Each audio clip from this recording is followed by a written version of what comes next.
It's like totally broken. Fuck it.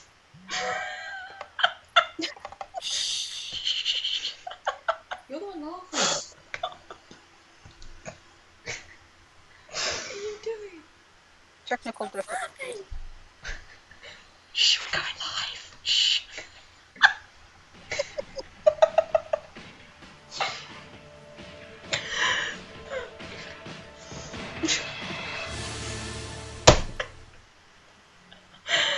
Hi guys, and welcome to Profound Radio.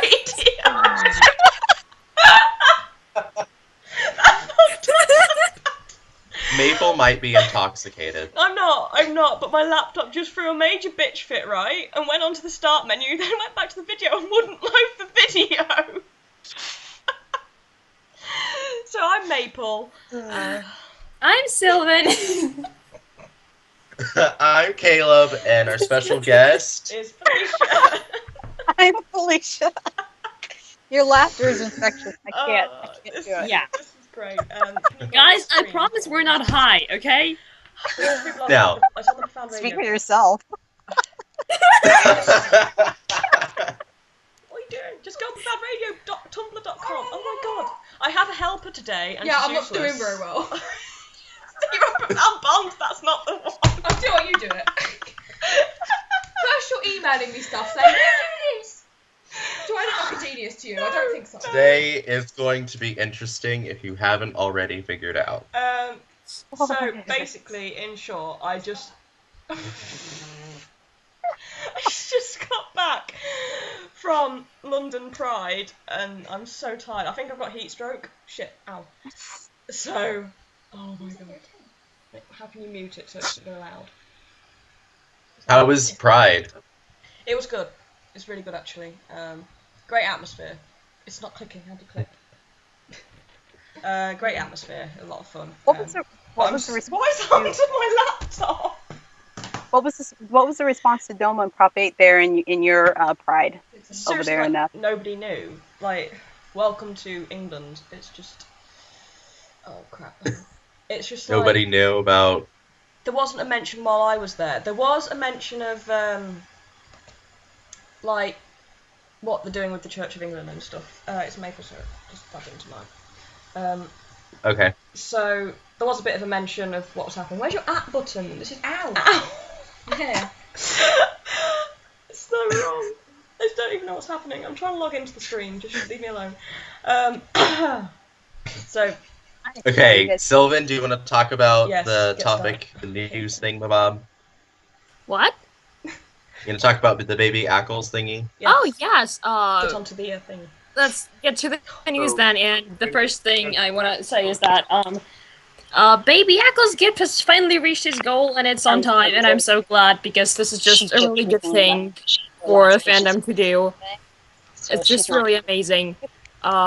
So, it's, you know, the amount of money that's been donated is over $50,000 now, and there's still like 5 or 6 days left till the deadline, which is amazing, on which I want to congratulate everyone, because we did a really good thing as a fandom. And I know that this, more than anything, Oh my god, there's like noise happening somewhere. yeah. Maple? Fine. What the hell? It's not me. That is not me. That's not me. And I just really think that this, more than anything, will show Jensen and Danielle how, you know, how happy we are for them, how much we love them, because it's a great thing to do all around. Just, I'm so happy. Congrats, everyone. Mm-hmm. So, yeah. I'm so glad we reached that goal because it was taken forever at the beginning. Yeah. So, yeah, that's really good. It just shows what the fandom can do, really. Yeah. And more on what the fandom can do, Yes. Maple. Yes, the McNiven Emergency Fund has been reached as well. But the Tigerman Fund is only at 26%, so if you could all spread that around. We're going to post a link again afterwards. Uh-huh. Yeah. And by we, she means me. Yeah, well, you're the link guy. So we're doing really good. We're getting people the help they need, and I think that's really important. So yeah. And we have some good news as well because, well, sort of weird news, isn't it, about Richard Speight Jr. Yeah. He's been around the offices, and Trickster with a question mark was written on a whiteboard. I've heard nothing of it, but Yeah. it's suspicious. I'm so happy. I wonder what that could mean. It's a good job Shannon isn't here. It means everything. It means everything. Yeah. Are you happy? Are you happy that that he might be coming back, Felicia? Yes, as far as the angels go, and I love Cassiel, but Gabriel, I mean the trickster. Like when he showed up in season 2, like right off the bat, I knew he was a character that just needed to come back. And when he came back for the mystery spot in season 3, I was just so elated, and I was like, we need to see more of him. So when he came back again for season 5, and then what happened subsequently, his death, I was very, very, very disturbed and very distraught, and very angry. So it's and also Richard Speight, he's going to be my my MC for my my SPN convention. He's going to be the one, I guess, running it the whole time. So that I'm also really happy for. So. Ooh. Oh my god, that's so great. Which convention are you going to? The one in Burbank for I think it's in November. Oh, okay. Yeah, so That'll be the fun. show, the season 9 would have already been back, and we'll have. Yeah, so that's right around when season 9 comes back. Yeah, it's gonna be awesome. Hey guys, Oh god. I have an important announcement to make. Yeah. Oh, here we go. When we was at London Pride, we got handed a leaflet, and they handed it me the white side up, which said Cam 4 UK models. That's about it. It's just a really blank thing. Then I was walking and I turned it over, and it's Cam 4 free webcams, basically gay sex. 5 million people every day, 100% free, 100% live, 100% amateur, and 100% sexy. Oh my god. So I got handed gay porn at London Pride. Well, where else would you get handed gay porn? It's great though. It looks I know, fantastic. right? Looks like a great site. So, yeah. I expect a huge post about this entire event, Maple. Not a lot really happened, other than this awesome guy who was just dancing. He was like an old guy, and he was absolutely going for it. And we were just like, "You go, old guy. You just." He was great. Mhm. He was great, but Okay. But you said you guys missed the parade, right? yeah, we missed the parade because we didn't get until late Oh. because we were waiting for people. But Oh. That's all. it was okay. It was fun.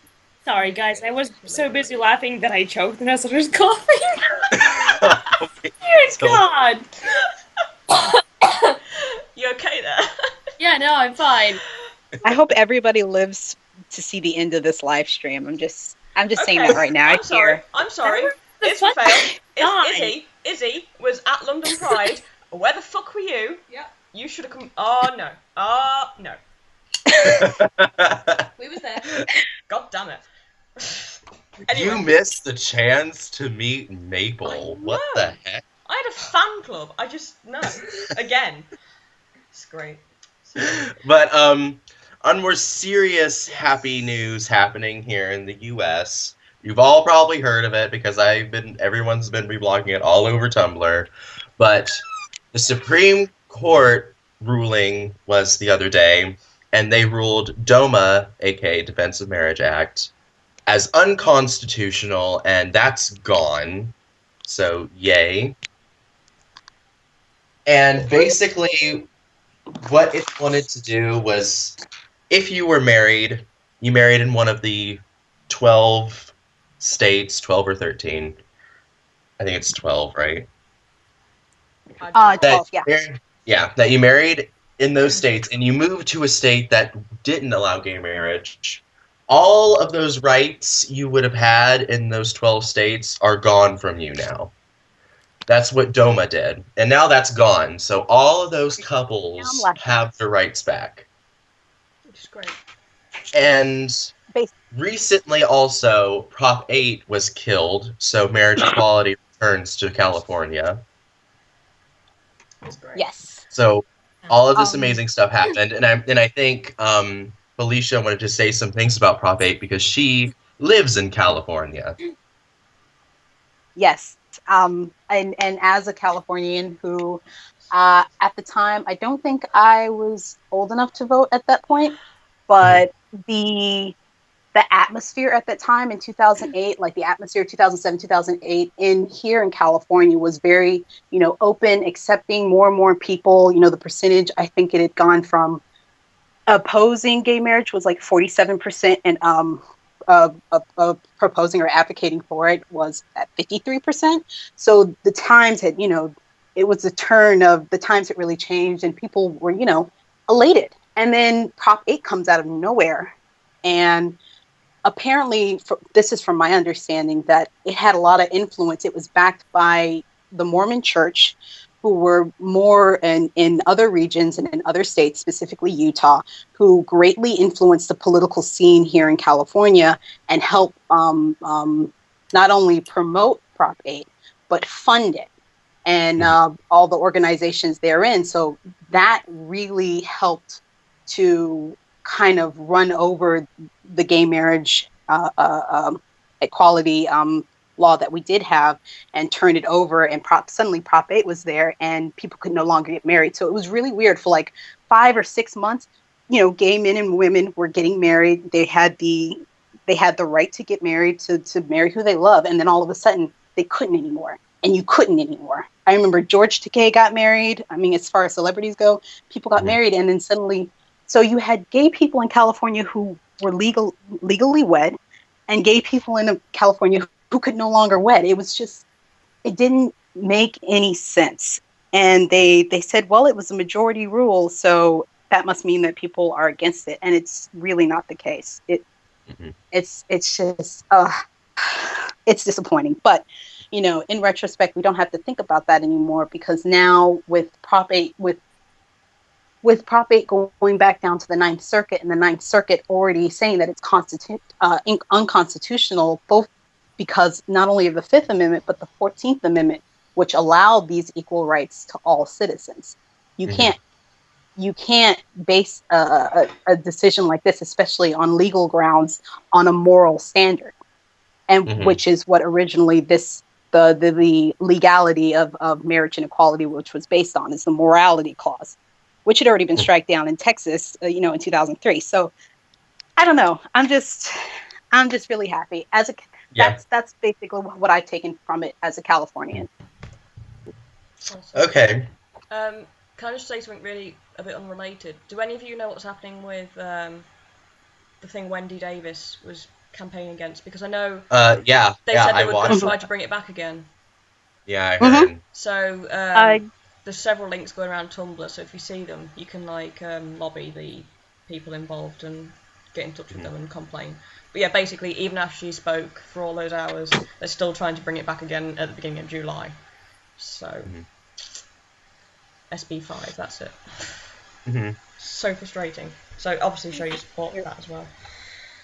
Very frustrating. What it'll do is it'll take the locations of abortion clinics and other clinics of Planned Parenthood that are there to provide not only abortions. They apply, they supply and provide medical procedures that are otherwise unaffordable to impoverished families and low income families. They provide all these different things. And now there's only going to be like maybe 4 or 5 places within Texas. And I don't know if you've seen Texas, but Texas is a huge freaking state. Huge. Yeah. It's a huge fucking state, In Texas, so, the biggest. I'm sure it's like it is the biggest. Yeah, I thought it was. I thought it was the biggest. So. Like their slogan is "Everything's bigger in Texas." No shit. That is true. That is true. Including the ego of the white men. Including the ego of the white men. You could not have said the it. white, hetero, cis, white men, yes. Yeah. And unfortunately, they make up the representatives. It's been my experience that a lot of Texans, times are changing. A lot of Texans are a lot more progressive, especially in the major metropolitan areas of like Houston and Austin. So they don't really represent their voice. Yeah, take Jared and Jensen, for example. Yeah. They seem very progressive to me. Yeah, they've never come off as unprogressive to me. This is why it pisses me off that people try to, like, presume that... Okay, so Jared has an obvious, like, pro-democratic stance, and then people look at Jensen and they just assume that he's this, you know, super homophobic person just because he's from there? And I'm like, guys... I don't understand it either. God. Maybe it's, I don't know, maybe it's because he's a little more, because Jensen tends to be a little more reserved and more, you know, inward with as far as his personal life, and so it kind of seems like he's part of that Anglo-Saxon conservative, you know, family-oriented and outsiders out, that kind of mentality, which I never got that sense. No, I never got that vibe. He's more just reserved and sort of introverted than anything. So yeah, and like it's still it's not a good thing to assume something so negative about someone without having any kind of like hard evidence, because I know people sometimes catch Jensen saying something that, you know, gay people could consider offensive, but it's clear that he's just saying it that due to lack of being trained to speak on those topics.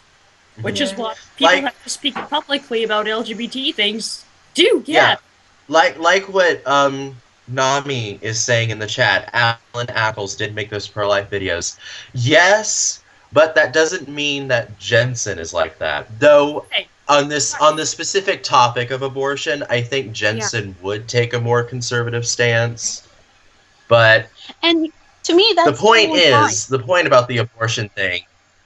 Yeah, the point about the abortion thing is that it's okay. I know tons of people who don't like abortions, but for me, I think in any my political stance on pretty much everything is that everyone deserves and has the inherent right to make their own choices. You're not supposed to make that choice for somebody. And just because of his upbringing as well doesn't mean he's the same. So. Like, without assuming things about people because of their family. Look, I have this friend. She's the first person in America that I got really close with. She's literally the first American person I added to my Skype. And like, look, she's a girl who comes from a white Republican family living in Maryland, and her dad works for the Pentagon.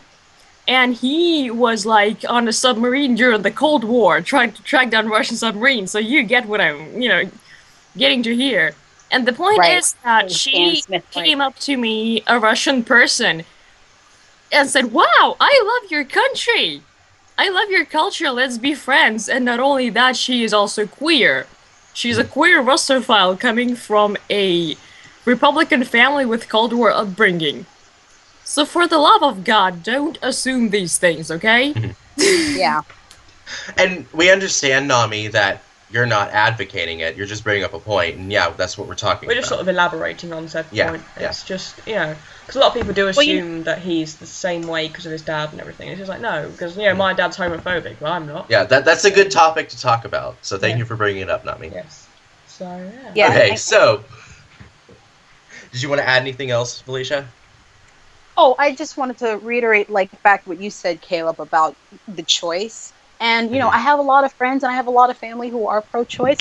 I don't have a problem with that. I'm personally, if I were in a similar situation, and, you know, I don't have a lot of money and I don't have, you know, have a lot of means or stability to have a kid. Like, if I were under a situation like that, unfortunately, I mean, well, not unfortunately, my personal preference is that, yeah, I would have the kid and then, like, maybe give it up for adoption. That's not everyone else's option, though, and it shouldn't have to be. I don't know why, you know, my personal beliefs should impede on another person's, you know, life and personal choices. You know what I'm saying? Yeah. I think there isn't a single issue that can't be solved if everyone just realized that everyone has the choice to make their own choices.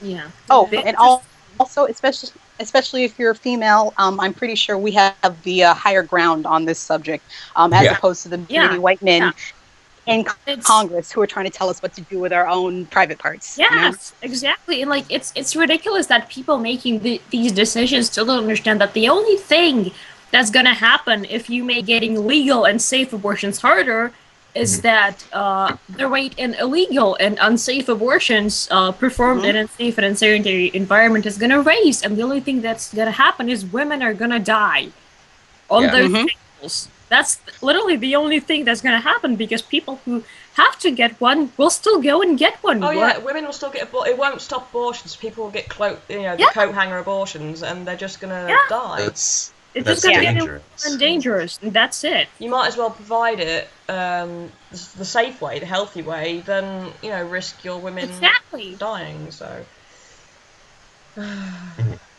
Well, that's enough of the political hour for Pound Radio. Well, we tackle these things. So. We're passionate about these things, so we're going to talk about them. Yeah. Well, that's awesome. It's important things, and the rest of the media isn't covering it, so we might as well. Why not? Total comfort 129. So, now we're going to dive into Felicia, this guest we have today. And I don't mean that in a sexual way at all. Welcome to the interrogation chair. No. Grab the light. Yeah. Okay, we're going to do the thing that we've been doing that we sort of made up on the spot, and that is the supernatural experience. And we're going to ask you about your experiences with supernatural, obviously. Cool. So the first and foremost, when did you first start watching Supernatural, Felicia?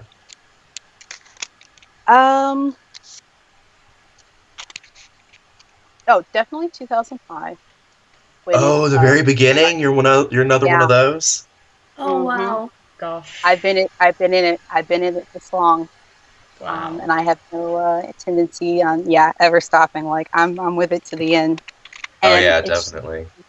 It's just been really nice to see kind of the progression of the show and where it's where it's gone from where it started. Yeah, to what it and I love to ask this question to people who have been there since 2005. How proud are you of Dean's character development since season?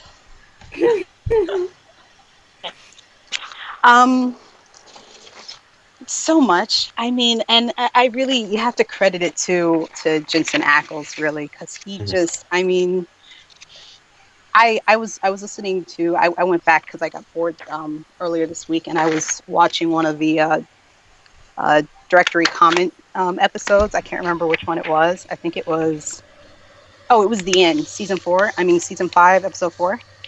Mm-hmm. Yeah. And they were discussing how it was really, really not difficult, but I guess Jensen kind of felt it challenging to have to hold the discussion with himself. He said it was hard. He said it was really, really difficult to do, like draining. Yeah, like basically she has a 10 o'clock open. So apparently, like he contacted Eric Kripke, and he basically said, okay, that was good, but don't put me in that position again. And, like kind of just joking and everything, but no, don't put me in that position again. But it's a testament to him to see that there is a difference between, a dean of one. You're welcome. Have a great weekend. To see Dean in one, year, and then Dean in a whole other year. You know what I'm saying? Like, I mean, Dean in 5 years, that difference. Like, they didn't do anything different to him. They didn't give him a rougher voice. Well, they didn't give him like a scar. They were talking about all this. They didn't give him like an eye patch. They didn't give him a scar. They didn't give him there was no physical difference. There were no like different catchphrases or anything. It was just Dean, but it was a harder Dean. It was a hardened Dean. It was a Dean that went through this, if Zachariah is to believe, went through this for 5 years, seeing the angels leave and seeing Lucifer take his brother and just getting harder and harder. And so it's easier for him to kill people. It's easier for him to sacrifice people. It's easier for him to be this kind of soulless creature walking around trying to do a duty, no matter how bad he wants to go back to, what it was before. And in that episode, to see Jensen be that 5 years. Oh, we're losing sound. Losing sound. Hey, Felicia. Felicia. I hate it when it does this. It's Felicia. In the yeah. She's Can you hear me? Yeah, Yeah. you were cutting out Yeah. a bunch during your talking. Yeah. No. Okay, hold on. So you're probably gonna have to like repeat Now? yourself. Yeah, sorry, it's really annoying when it Repeat does yourself this. at seeing Dean. Seeing Dean in that one episode. Oh, okay. So yeah, season 5, episode 4, the end, where Dean from the present went 5 years into the future and saw Dean during, and I guess this is called post verse or apocalypse verse or post apocalypse verse. I can't remember what it's called, but that face to face with himself 5 years later, and there's such a dramatic change in Dean from there, from who he is, from who he was in the present time to what he became because of the circumstances that if we're to believe Zachariah, due to the circumstances that took place. So just imagine that was 5 years that we didn't see, and we saw a difference. And we saw the 5 years between season 1 and season 5. We saw the progression of that. We saw the progression of Dean from this, this kind of foot soldier to his father. And this, you guys. Yeah, we can hear you. Being this foot soldier to his father and trying to appease his father, look up to his father. He'd been so, damaged by John Winchester's influence on him, and it's just to see him from that, trying to kind of emulate that man to becoming this independent man who's a lot more open, a lot more expressive, a lot more understanding to the kind of the moral ambiguity that Sam often felt when it came to killing monsters and killing. You know what I'm saying? We're seeing a lot more. It's just, and when it comes, there's such a huge difference. Sorry, there's such a huge difference between the 2014 Dean we saw and the 2014 Dean we're getting. So that's like Jensen again separating. It's amazing, and it just makes you want to cry because yes, there are still terrible things happening, and yes, it's going to be angsty, but the Dean, the Dean that he is now is so much more. It's just, I could talk about his emotions for hours, because now he actually has them. I mean, he's always... And he expresses them. No, I tell you what, we were on a train earlier, and we were just sobbing about Dean, weren't we? We were just like, oh my god. So we were there on a train, loudly sobbing, and Jensen, And could you imagine, and that was back in that was, what was it, season 5? Season 5, so it's like 3 years 2000, ago. Yeah. 2009, 2000? 2010? 2000, okay. Yeah, and that was back in, 2010. So, I mean, think of the 2014 of the Dean of Zachariah's Dean, and the 2014 Dean we're going to get in season 9. They're polar opposite. They couldn't be different. Yeah, they're worlds apart. Especially, as far as experience goes and development and understanding. And I feel like a lot of that can be contributed to, loss, like Bobby, gains, like Charlie. Yeah. And, on and off conflicts like Cass, that tug and pull, that pull and tug between them, and all the things that he feels about this celestial being that really could at any moment kill him, but he doesn't feel that way. He feels like he can trust him. He can trust him. He considers him his family, So to bring someone else into his life like that, knowing knowing who he is and how untrusting he is and how insecure he is to depending on other people. You've just killed Becky. You've just killed her. She's like sobbing. I'm sorry. Are you leaving now? I said I wanted everybody to live out the rest of this live stream. She was just like, no, but died in an obituary like this. She died of feels. I did. Pretty much. She died of Dean feels. Yeah. That's definitely going to be my cause of death. Story of my life. But I think No, it's fine. I think I slayed Maple the other day because we were watching the pilot. We're watching the pilot. And I said, he quoted, Dean said, no chick flick moments. And I said, Season 1, no chick flick moments. Season 8, talk to me, Cass. Yeah, I'm but Caleb, watching that scene and my jaw just hit the floor. Caleb, hey. It was like, did Dean Winchester just say talk to me? But Caleb, like, no. tell him what else we found in the pilot. Oh, yes. I have started this thing now because I noticed something in the pilot that I didn't notice before. Yeah. And I'm going to start rewatching the entire series now to look for these moments. But when he walks up that scene when they're going to go investigate the bridge and the cops are there, and it's like the first time we see them try to act like they're a detective or something. And he walks up and the cop is like, aren't you a little young to be an officer? And Dean's just like, well, thank you, that's mighty kind of you. So he didn't have to. He didn't have to take it as flirtation, but that's where he took it. I see what you're saying. So you're going to go through, you're kind of going to go through and collect all these scenes of I'm going to put like Italian. Yeah.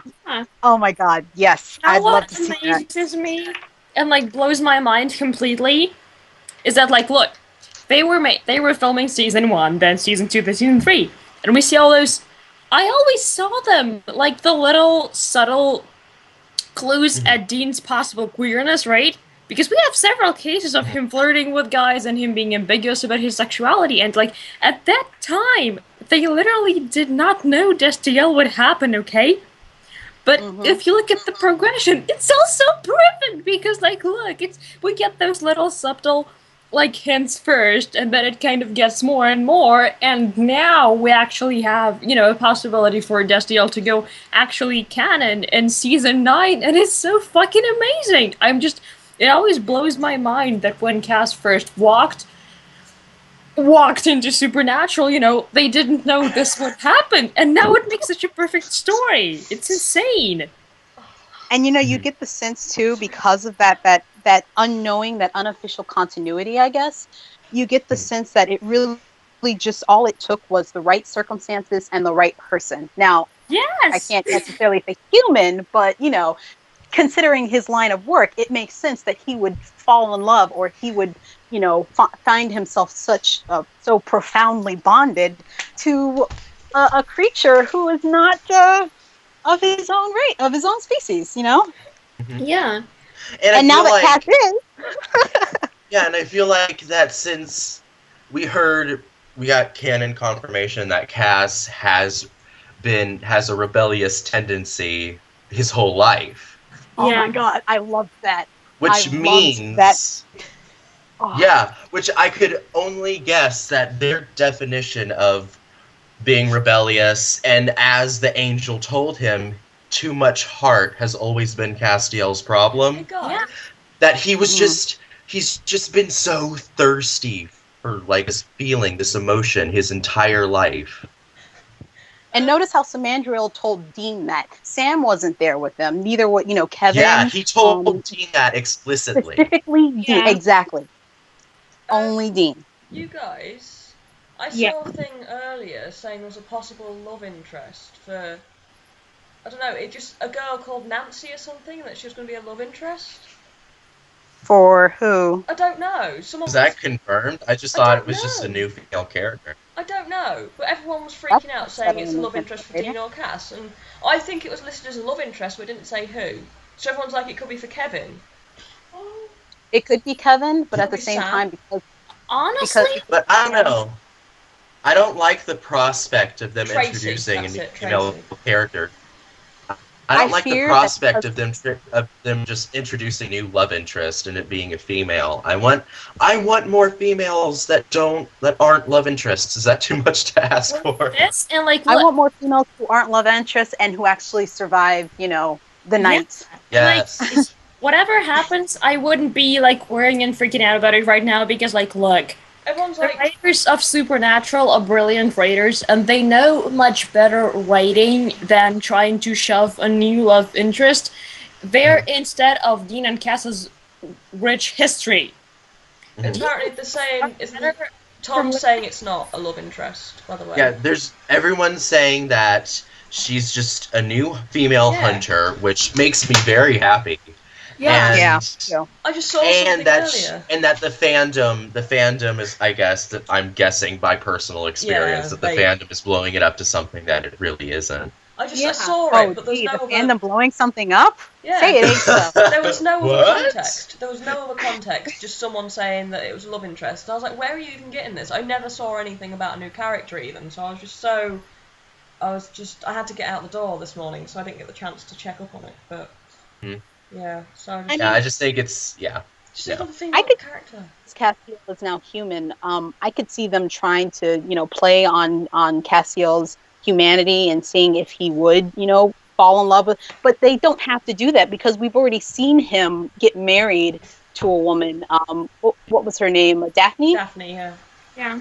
Yeah, we've already seen that. It's not that he's incapable. It's whether he wants to or not, and who is it? Yeah. Who would want to take that step with. And to me, like, my mind just goes ding ding ding ding ding ding, so yeah, exactly. And like guys, Dean and Cass's story is literally, again, is a goldmine from every standpoint. And look, even if they try to introduce someone at some point, guys, it's for the storytelling. If anyone here has seen Queer as Folk, I just want to say that, like, look, Dean and Cass are Brian and Justin, and whoever gets introduced is Ethan. Do you get... It's like a temporary love interest that just kind of gets shoved in there to test their relationship and then butts the fuck out. It could be something like Jo, because Jo was a really nice kick-ass hunter, and she was sort of played as half a love interest, but that never really amounted to anything. Yeah, but again, I do hope that it's not just... I am sick of love interests. Yeah. Just why can't she be a character without being a love interest? To me, Jo was, and I loved Jo for this because, personally, Jo her and Ellen are just amazing. Yeah. But in terms of, when it comes to Dean, Jo, she was kind of, I got that very, older brother sisterly dynamic, even though she wanted it to be more because she did have an interest in Dean. She did have a crush on him, and I feel like there could have been something, but it would have never worked. Like, you know what I'm saying? Like, you get that feeling because they're both attracted to each other and she really, really likes him and they're both, in the same proximity. They could do something, but it probably wouldn't last. Nami just killed Becky because she said, what if the new hunter... freaked out and hit me. Yeah, but what if the new love interest was for Charlie? Oh. I know, right? Oh my god, if they had Hunter, I would die. Oh, that'd be amazing. Oh my god, hunting lesbians. Oh my god, that would be fantastic. That would be amazing. And it's amazing that they haven't done that yet, because it's a fault that TV has, doing gay characters so stereotypically, and like a female hunter is like the most stereotypical thing ever. It's like a butch woman with a gun. Because let me tell you, I got so many shivers when Charlie came out of that elevator all decked out in army and had that gun, and I was like, I need to see more of this. This needs to happen more. I hope Charlie comes back. Here's what I hope. I hope Charlie becomes a hunter. Why not? Oh, I know. Yes. I hope Charlie becomes the adopted little sister. What if she becomes like a woman of letters? Yeah, either a woman of letters, and Jodie becomes a hunter. I always thought Jodie should be a hunter. You remember the episode, the episode where people were rising from the dead in season 5? Due to Revelation.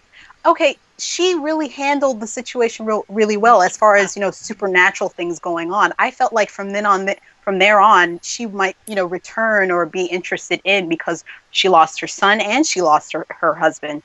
I feel like if they brought her back in season 9, she would make a great addition to their little bunker group. I just want a big sort of hunting society again that isn't all I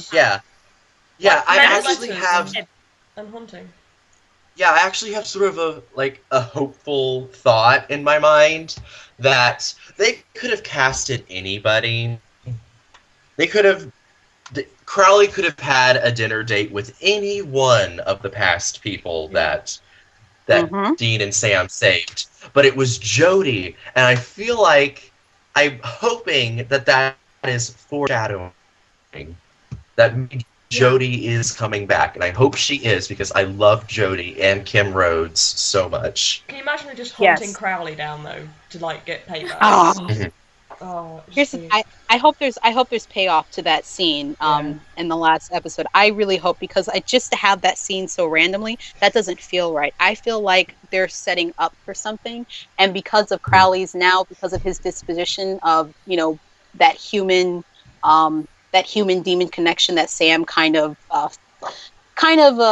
filtered through, the purity. He didn't finish with the ritual, but you could see and you could tell that Crowley had been affected by the blood transfusion. You could tell, the blood injections. You can tell that a more human side of him was coming out. And this is just, I know this is all kinds of fandom want, but I would love for there to be this continued dynamic between Jody and Crowley, whether it's her hunting him or him finding an interest in her. I feel like that would be so interesting, and that would bring out that humanity in Crowley a little bit more. He'd still be the king of hell. Did you? Did you read? I hate to be that person, but did you read my meta on Crowley? No. Oh, I need to. And that scene, I just want to be loved scene. Oh wait, yes, I did. I think I read. That was a while back, though. You're gonna have to read. Yeah, you're gonna have to. I think I remember you. I'm gonna have to dig it out. Yeah, I was definitely one of the first people who logged it, and I added something. But go over it. I'm just I think since I brought it up and some people haven't read it, I think I'm just gonna post it in the links somewhere. But shameless self-promotion. Why the hell not? By the way, but hold on. Yeah, hold on. I have to do this. Jody is a funny name because I have recently turned it into something weird, as I do, you know me. And I know these two people online named Jessica and Cody, so their ship name is Jody. And Jessica is listening in today, so hi, Jessica. Oh, you shipped Jessica and Cody? Yeah, That's Jody. Awesome. Yeah, that's awesome. Okay, I ship it too. Go on about what you wanted to say, Maple. Yeah, the person what is up with you? The person in charge of the Profound Radio chat on the chat at the minute is Dean Seraph, who's Becky. Mm-hmm. So if you see some really random shit, that's her, by the way. Oh my god, we have been asked more than one question. Yeah, right. Okay, next question then. Gosh, take it away, Caleb. Take it away. Oh, wow. What character do you identify most with, Felicia? Sam. Always been Sam. We have a Sam. Always been Sam ever since season 1, and here's why. It really is more than the fact that Sam being the younger brother and Dean being the older brother. I grew up as the younger sister, and my older sister Liz, she's been the Dean to my Sam my entire life. Even now, she was the one I was talking to when I was saying things are going to get really gay earlier before the show started, and she's like, oh, okay, but yeah, our parents have been because they're part of the performing arts. My mother, she was an English teacher for 17 years, so she had students to focus on. My dad, he works at a studio. He does all this musician crap. Anyway, they were out of the house the majority of our youth, so it was just her and me against the world, that kind of thing. So she was always looking after me. I was always backing her up. We'd go to the park. We kind of lived in a very seedy neighborhood, a very this is South Central Los Angeles. I don't know if you know anything about South Central Los Angeles. No, but I do know what you mean about fishy neighborhoods, because I used to live in Mobile, Alabama, which is right next to Pritchard, which is a creepy place. Yeah, just gang violence and, all this other, really bad stuff. And, we were at a park, and some guys, they came up and they threatened to come back with guns. We looked at each other. We said, bye. I think I was 5 when that happened. So she's always been that Oh. person to look out for me and look out for my best interests. And whenever I fuck something up, she's always either taken the blame or, she's always been that kind of person to me. At the same time, my sister had always been that person who was going to follow in my mother's footsteps, going to follow in our parents' footsteps, was, going to do what the rest of the family did, which was performing arts. And I always kind of just pushed away from that career. I pushed away from the idea that I was like my mother, and I was like, I felt like I was more like my father, but I always pushed away from the idea that I was like my mother. She embraced that, like, much like Dean does with his father. And she once asked her mother, like, how come you don't love us? Because she spent so much time with her students than she did with us. And I feel like my sister, like our entire lives, just like Dean, trying to look for, his father's approval. She's been in that same, like, to me, that's why when I started watching the show and I saw that kind of that parallel, and I felt like really connected to the characters, and especially Sam because of that, because I tried to, I wanted to go out and do this. I didn't want to, be part of this. I didn't want to go to their shows. I didn't want to do, all this stuff. Now, eventually, the person that I am today, I do all that shit. Now, all I do is what my family has been doing for years. And I know that it's a part of me now, and I embrace it. And just like Sam, he's come to embrace, he wants out of that life, but ultimately he's come to embrace this kind of hunter lifestyle that he was born, or he was raised in. And I still feel that connection with Sam, and all the mistakes I've ever made in life, and how, through thick and thin, my sister has always been there, like Dean has been for him. So I feel that. Plus that, he's kind of that shy loner. There's a lot of things about Sam that I just, other than the fact that, like, he's extremely attractive and tall. But yeah, I feel really connected with the character Sam, and the relationship that he shares with both his brother, he shared with his father, and the relationship he has to their lifestyle. So that's it. Cool. That was a very nice answer. Yeah. She's very good at this, isn't she? She's very articulate, and it makes me happy. Okay. Should we move on to the next question? Yeah. Yeah, I'll do it. It's okay. I'm here. I'm getting a drink though. But if you could be part of the supernatural universe, would you be an angel, demon, hunter, monster? What would you be? Etc. Etc. I would be a hunter. You'd be a hunter. Yeah. And here's why, because I feel like if I were any of those other, if I were an angel, if I were a creature, I would be pigeonholed to this one type of. There's something so fluid about being a hunter. You could be a good hunter. You could be a bad hunter. You could be evil. You could be understanding. You could be compassionate. You can be, you could be like what was his name? Gareth? No. Garth. Yeah, you could be, you could be a Garth, or you can turn into a Sam, or you can. There's just so much. There's or a such Bobby. And then Bobby, there's all these different kind of hunters. Bobby's the kind of hunter. He sits back. Yeah. He's at the base. He does. He's the one that makes communications. He's the one that looks into the history, and then he shares the information with you. He's he's kind of like at he's kind of at the hub, and where he's still alive. Yeah. He would be that person at the bunker who, sitting around amongst all those books and just going through the shit, so that Sam and Dean have a little more understanding of what they're working with. And I feel like as a hunter, you're exposed to all those other elements. You're exposed to being an angel. You're exposed to the demons. You're exposed to the creatures. You get to live in the shit. You know what I mean? So definitely hunter. Mm-hmm. Oh my god, that's so good. I would want to be the demon that just, like, breaks all of the demon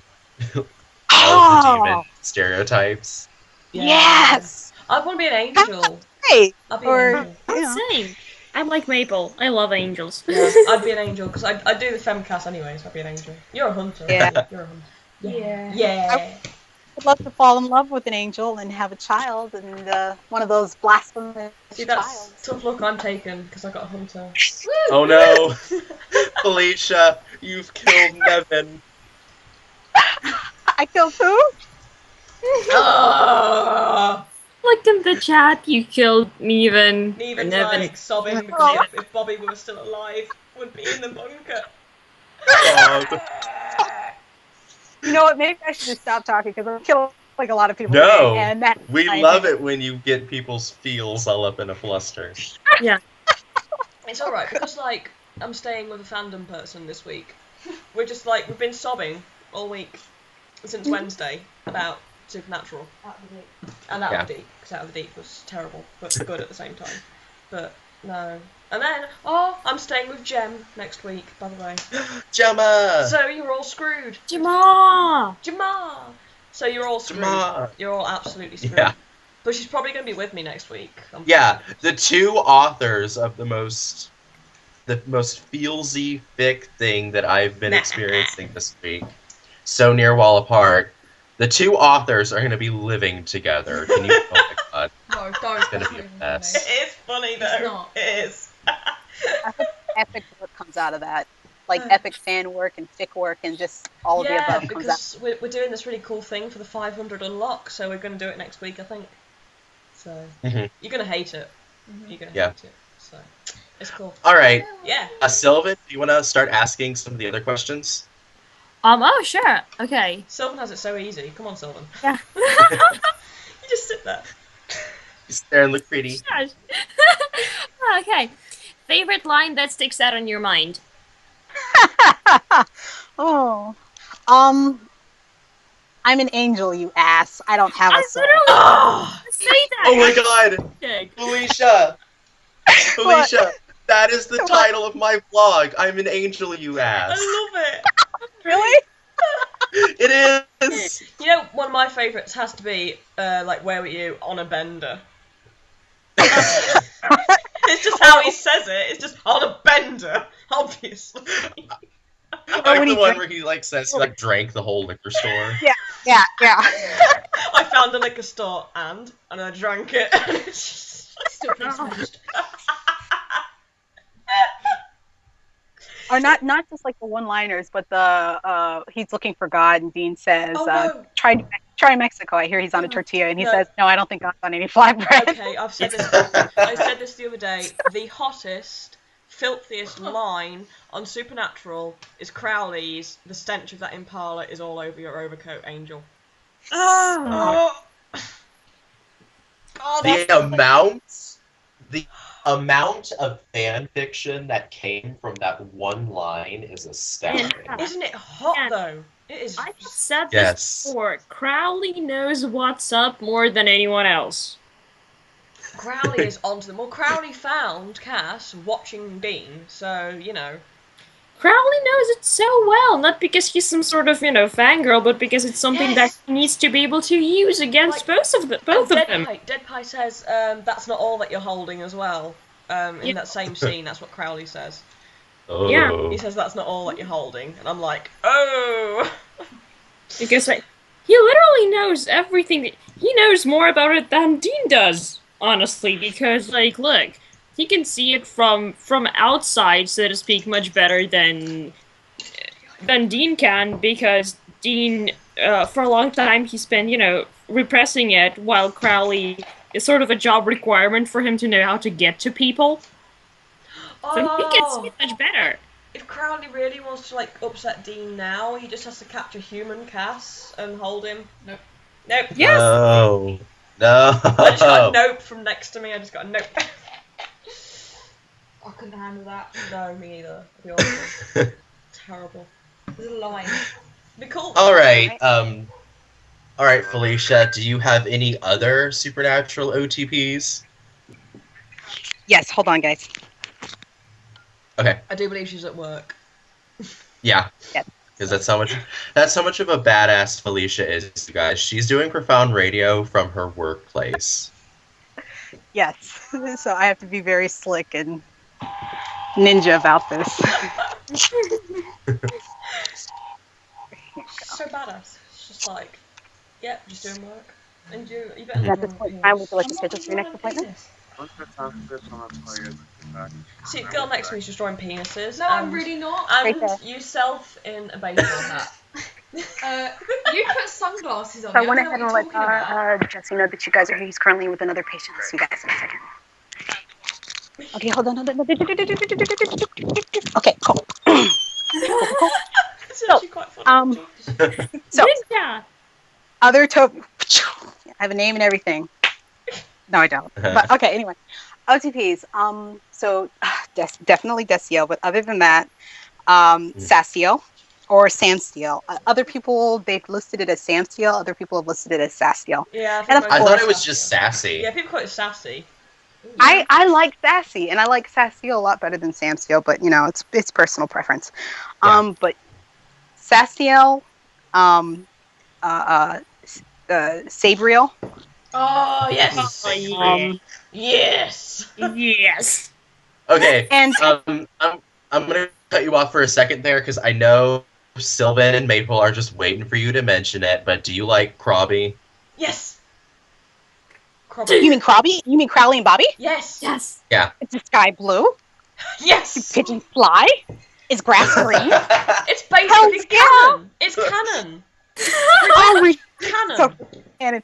Oh, that kiss. Oh, that kiss. They Oh, kiss. did you kiss them? It's like the canon. It's the canon slash kiss. You know. Bobby Yeah. used tongue after all, Mhm. you know. So he was definitely down with it. I also ship Jim Beaver and Mark Shepard because they are basically boyfriends. So.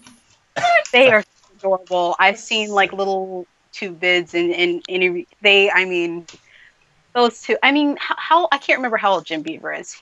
He seems like he's like 20. He's like such a young soul. He is. He's lovely.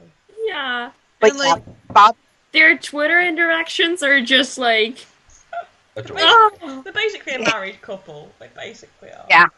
So. They're in the Supernatural family. They are married. They are the older.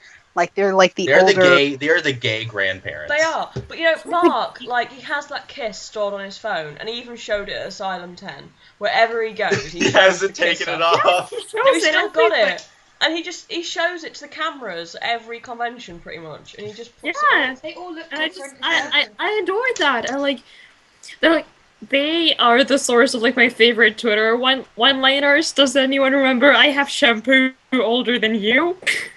But that girl was like, she said, Jim Beaver is so She's sassy. like, I love him. Jim, marry me. And Jim answers with, I have shampoo older than you. and then when Jim tweeted about like having to cut a pill in half and like drinking inside, and he's like, worst taste I've had in my mouth in my life. And then Mark replies with, second worst. It's so good. Okay. Can I just say, Shannon, he's not here with us today because he's been busy and he's just called for the week off. But he just joined the chat room, Yeah, and he's we're in the literally chat. talking about his he hates it. He It's hates like- it so much. It's like a dinner bell, isn't it, for him? He's just like, I hear something I don't like, and he just pops up. Wait, does he just like? Does he just not Every see it, or time. just doesn't like the idea? Or... He doesn't like Crowley, or he doesn't like it. He doesn't see the appeal. He doesn't like That's Satan. him. Oh, okay. Every time we talk about Mark Shepard, Maple and I start screaming, and then Shannon appears going, well, I don't think Mark Shepard is very attractive. He's He's like alone. He's probably going to get his own back now because I trolled him so bad last week. Uh-huh. So he's probably going to do it. But I've done the smart thing and put my thing on busy so it doesn't give me alerts. So, screw you. Badger from Fire. So yeah. Felicia, are you still there or are you busy? You know, I could. Oh god, your sound's all funny. Who me? Yeah, oh there, you're there. You're there. It's okay. Yeah, you're back. Okay, Yeah, I walked outside. okay. Oh, no, Felicia, I I need to ask you. Yes. I need to ask you a quick question. Are you going to be able to do the full 2 hours, or do you need to get off for work sooner? Or No. Things are dying down now. Here on Saturday, there's generally nothing. I'm hooked to you guys for as long as you'll have me. Awesome. oh, okay, Awesome. perfect. Oh good, Shannon's leaving. Fuck off, Shannon. Wait a minute. I thought she'd already left. Okay, are you ready for your next? Are we ready for the next question? Yeah. Awesome. Awesome. I mean, we can talk more about my alter. Oh, the sound's gone. The sound's gone. God. The sound's breaking up a bit. Oh my god, I hate this.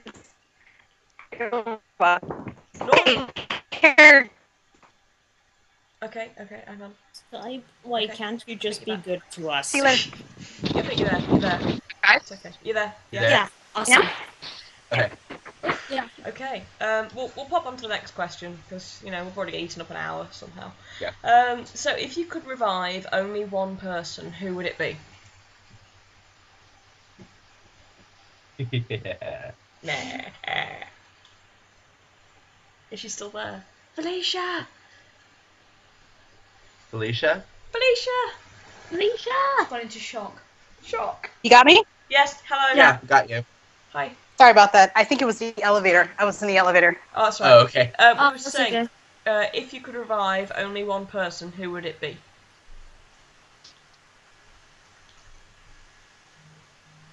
She's gone again. I think she's still in the elevator.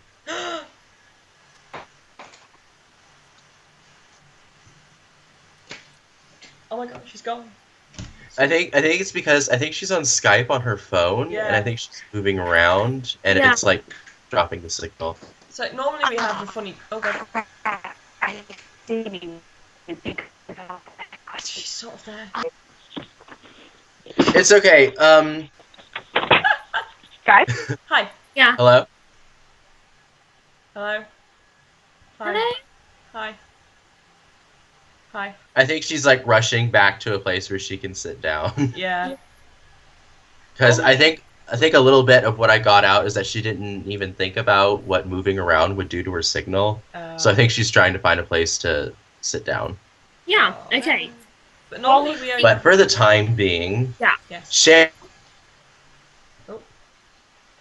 Something happened. and it's sort of sad because he loves his cousin very much and he doesn't want her to move out, but she has to.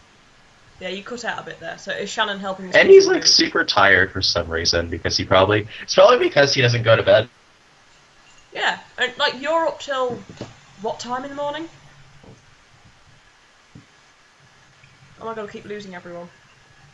No. No! Oh my god. Kaleb! Oh my god! Kaleb! Oh my god, friend Oh my god, friend radio!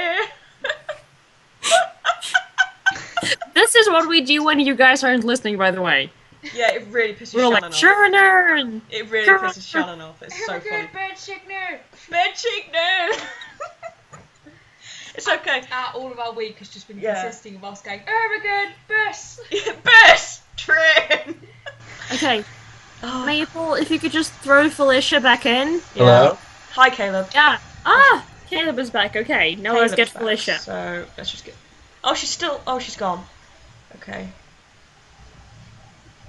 Ah, she says she's back inside, so... I can't do it. Kaleb, you're gonna have to do it. Hold on. Oh, I have to call her back in? Yeah. Oh yeah.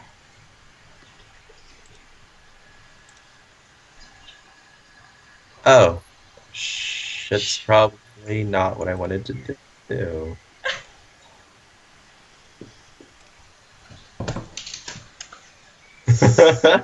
Love profound radio. Yes! Trying to figure out Skype. On the air! Hi, everybody. Oh, she's back. guys. Yay! Yeah. Sorry, I went all ninja on you guys. I apologize. Yeah, no, it's okay, okay. You know, it's the internet. It happens. It's cool. It's Fine. cool. All right. Can the viewers hear us now? Yeah, you should be fine now. So. Okay. And I'm not moving anymore, so I'll be a good girl. I'm sitting in That's one okay. place. There's stuff on the screen. I'm sorry. Okay. I just killed Becky. It's okay. No. You just slammed the table. Yeah. I'm Okay. angry. Okay, so the question was, if you're here now, you can revive only one person. Who would it be? Okay, if I could revive only one character. I'm sorry. And this is so It's a- cliche, or this is so standard. It would be Bobby, hands down. Yeah. It would be Bobby. I mean, I can there's, respect that. Yeah.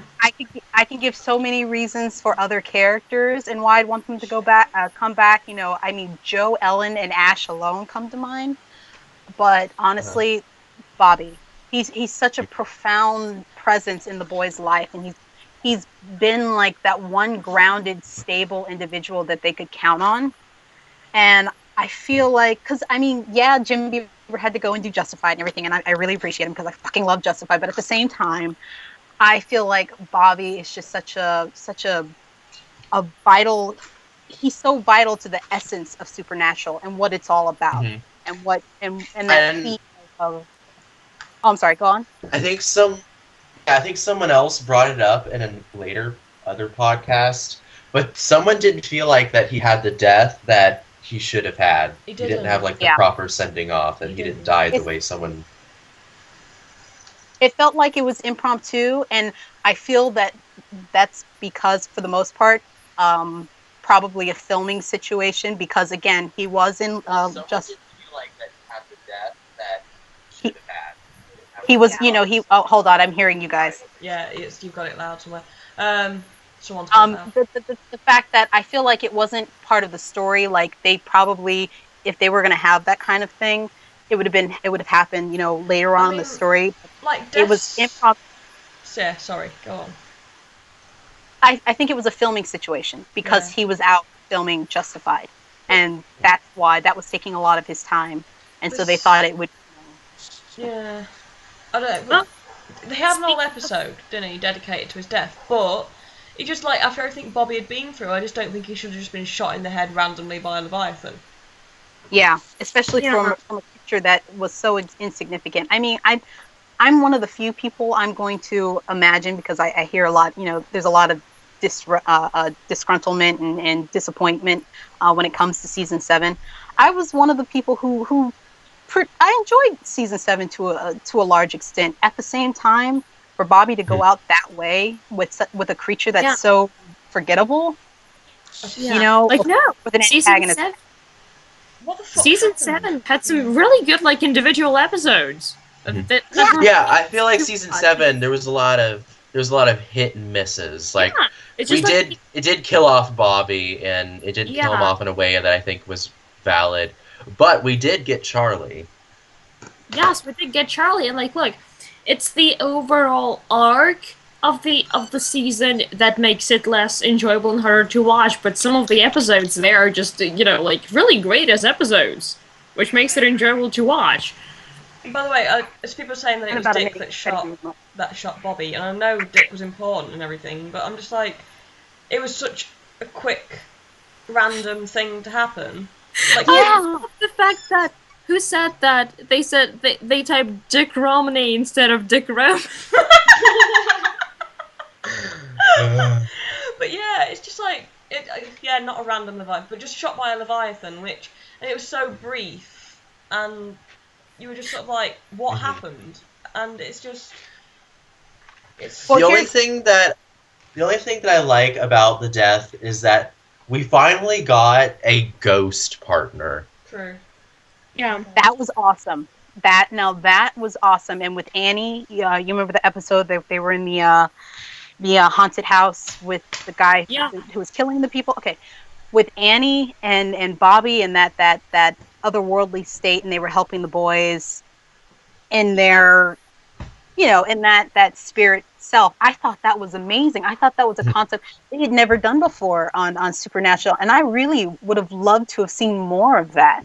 And I understand, as in that ghost state, in that in-between state, the ghost, as that lost spirit, you get angrier, you get, all these different things. I understand that, but I felt like, they could have definitely, held on to that for a little while longer. I thought that was really interesting. I really liked that.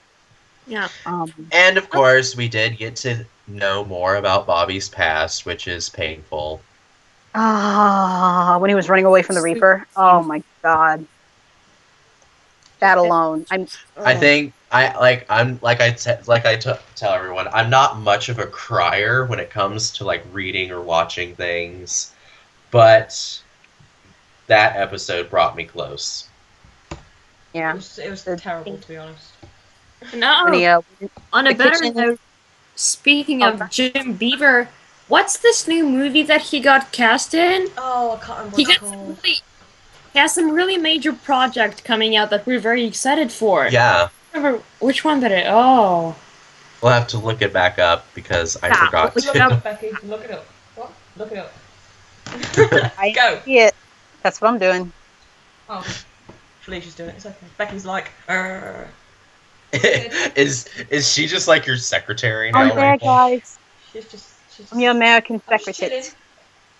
Let's see. Okay. Let's see. We've got Crimson Peak. I think I it's mean, That's it. it. That's it. Yeah.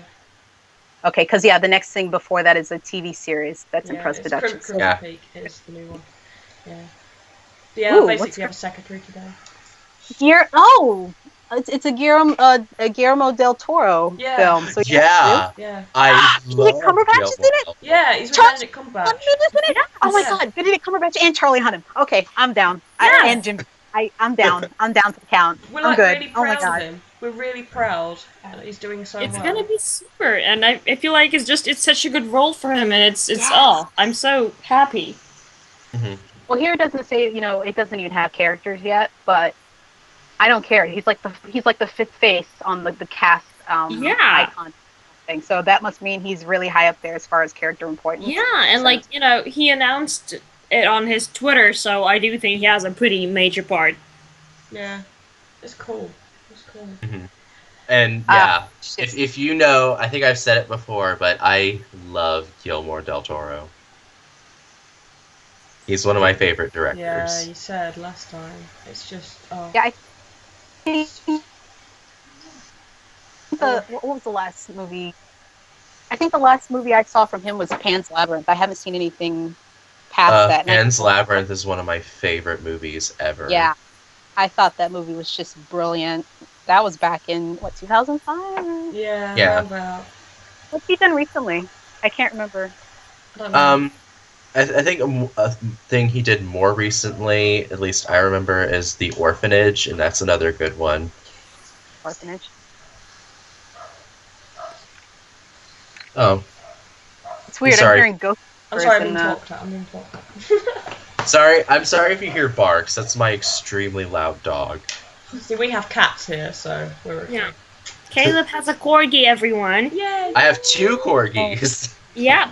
Oh, my puppy's in a kennel this week. Oh. I cried. I cried when I left him. I was Oh. just- he looked so pathetic. I was like, oh my god.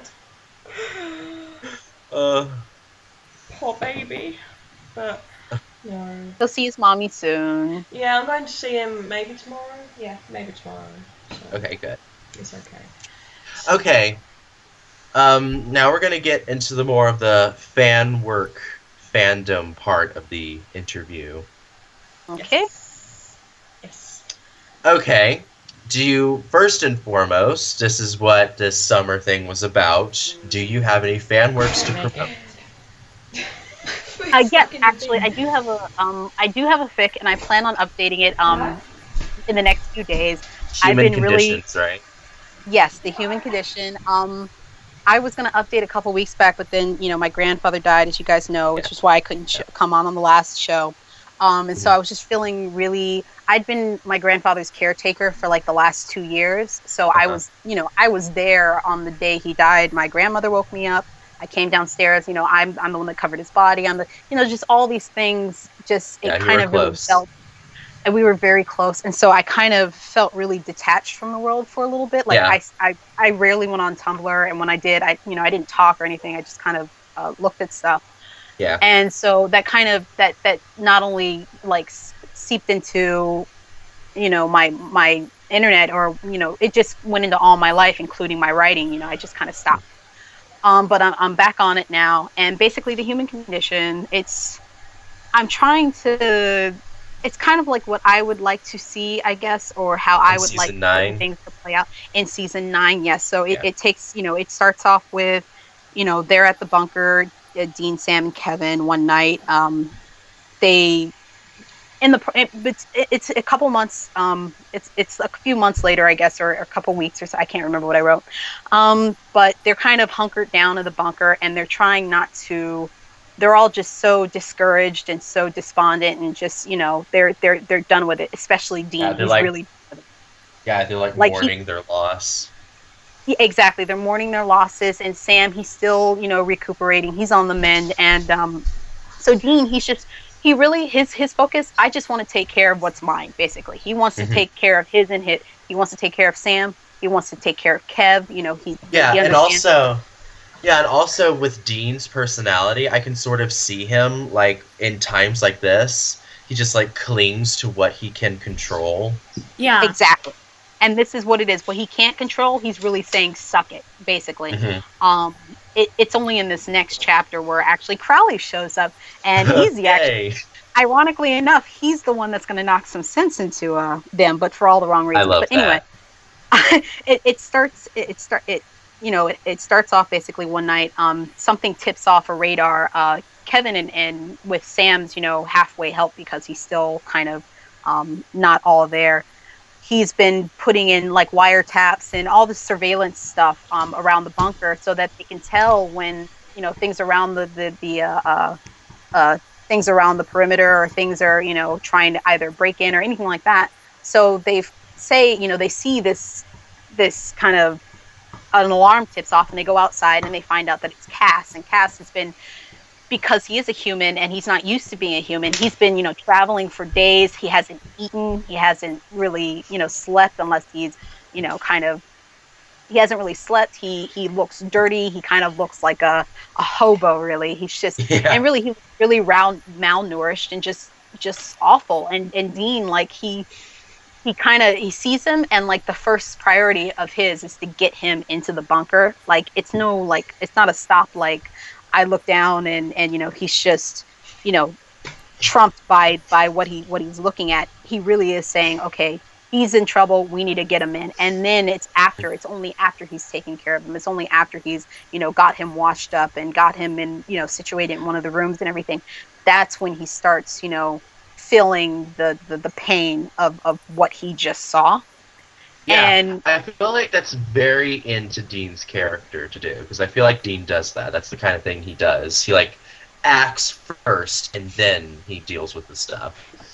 exactly. And then he reflects. And this is just one other person that he feels obligated to take care of. Like, whatever was going down, however untrustworthy he thought Cass was in the past, seeing Cass then, and the buildup of the fact that he hasn't seen him for like months, and the fact that he was going to lose him, the idea of him going back to heaven and closing heaven, he realizes that all of that made whatever was going on between them not matter. It doesn't matter. He's, you know, he's one of theirs. He's one of his. He's, you know, he needs to take care of Cass. And so that's where it is right now, is basically he's just taking care of Kev, Sam, and Cass. Things are going a little slow.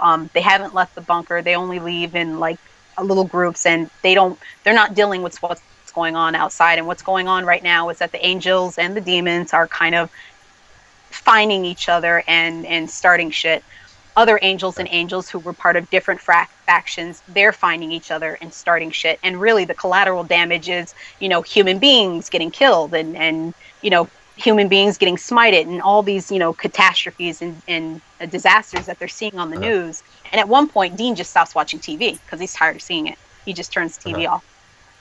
So that's where it is right now. And Crowley's about to come in, and he's about to bring somebody back that I truly feel should really be back for season 9. And I don't want to spoil it, but she should be back. I don't know why. I know who you're talking about immediately. Yeah. Know who I'm talking about? Like, I feel like he said that just to get a rise out of him, and I'm not going to say names. I feel like she's still among us. I don't think she's gone, and I don't want her to be gone. Hey, Felicia. I want her to be gone. Felicia, Dead Yeah. Pie says that you should write the show. I should write this. I'd love to. really- Oh, God. And I'm That would really be awesome. happy with all of these season 9 verse fics coming Yeah. out, because they Yeah. all So sound fun. so good. They're all going to be It's- better Yeah. than season 9, Yeah. aren't they? Makes me wish, And, you know. and then season 9 happens, and then we're all gonna like, okay, well now we got to change course, and now we got to, you know, because I've done that before, Yeah. where I've written in the summer when a season's off, I've written for a show as if I'm writing the season, and then the next season starts, and I'm like, oh shit, that didn't go down how I thought. Yeah, okay, well, how can I work this into the story? I started writing a fanfic after Dean got back from purgatory, and I guessed on what happened to Cass, and that turned out wrong. So now I've got to change the whole fanfic. I have like a season 9 like checklist that I want to happen. I want Charlie to come back. I want more strong, independent female characters coming back in, and I want more people of color to come back in. Yeah. Yes. You know what? I would love that. As a person of color, I think I would appreciate that a whole lot more. Like, you know, I heard there was a new female hunter coming back, and I was like, oh, cool. And I'm like, oh, it's a white girl. Okay, I'll take that. Can I just... Missouri! What? Missouri! Can they Missouri, just... yes! Yes! Can they just please... I mean, come on, she's, like, alive and she's amazing, and just wait the hell on. I love her. Wait, no, Missouri Mosley. Missouri Mosley is She's that the psychic in awesome season 4. psychic woman. Yes. Yeah, she's great. She was amazing I and love her. so lovely. I want her to react to Dean and Cass. Yeah. Oh, 'Cause she would always hit knows. Dean She so always hard. knows what's going on in Dean's head, She would and just I want her smack to him. react to She that. would just smack him. Like, Swear to kiss God. him already, boy. God damn it, Right? boy, what are you doing? I'm just like, no. Look at him and be like, Plus really? Loretta Devine. Really? Really? I would love to see Loretta Devine back. I wasn't thinking of Missouri. I was thinking of what was her name, Tammy, or you remember back in Hunter. season 2 the husband wife Yeah. couple? Oh yeah, Yeah. the people the They took on the 7 couple, deadly sins. yeah. They took on the 7 deadly sins. Which, if Yes, you yeah. haven't noticed already, I am very disappointed with that Yeah. episode. Yeah. Anyway, Felicia, are you doing the Big Bang? Which Big Bang? The Dean Cass Big Bang on Life Journal. Oh yeah. I not at this moment. I haven't really thought about it. I think the sign-ups are over now, but yeah, I'm trying They to are. find more. Yeah, I'm trying to find more people that are doing it. okay. Yeah, I haven't. I totally went over my head. Yeah. So I guess I missed out on that one. Yeah, I And- might tap into it, but Maybe Yeah. I'll be one of those last minute people who, if someone drops out, I'll fill in. maybe. Do one of those. And there's always next year. Isn't this like an annual thing? Yeah, it's an annual thing. Yeah. Okay. It pretty much Yeah, finishes and then starts all over again, so it's cool. It's I also found another- most of my favorite fics from Big Bang because Yeah. I follow this. My favorite Destiel artist is Art Medica, and she did Oh, Shine and Supernaturally Enchanted and The Mechanics of Love. They're like all my favorites. I'm doing it this year. I'm doing the Big Bang this year, so Yay! yay! Yay! Plus, this gives me a chance to get into more fic because the real life has been like kicking my ass for like the last Yeah. 2 years, and like apart from taking care of my grandfather and school and work, I just I'd never been able to like sit down. I currently am right now reading a fic, but I've never been able to really just sit down for the last few months and just actually read something and get invested into something. I've read a lot of one shots though, so. Yeah, I'm the same at the minute. So, oh my god, hello. And Felicia, I just wanted to ask. It's sort of a controversial topic, so I hope you're ready for it. Ooh, controversy. As a person of color, how did you feel about that whole episode with like the dog shapeshifter? What the hell? Okay, here's the thing. On first glance, like when I first watched the episode, I just thought that was... I don't know. I felt like... I didn't feel anything wrong with it at first glance, Mhm. but I've Yeah, seen that's a lot me of too. people... at first I thought, for me, it just, again, it just went right over my head. I didn't really look that much into it, but aside from the person of color, as a woman, from that standpoint, equating a woman to an actual, a bitch, a female dog, people made that connection like right away, and it makes sense to an extent to be disturbed by that they would even introduce that kind of parallel or introduce that kind of that kind of reference point that people could, like, in the back of their mind, they're thinking, so that's really weird. They could have not done that. They could have. And a lot of people were upset from a female standpoint that they didn't like the master slave relationship. Oh, can I just talk about that? Because, like, guys, as someone who is a female-bodied, partially female-identifying person, blah blah blah, with that whole episode, it was like, look, the way they showed the relationship between the two of them was actually a much better depiction of a DS-type relationship that I would normally see, and it was a subversive power dynamic, and it was interesting.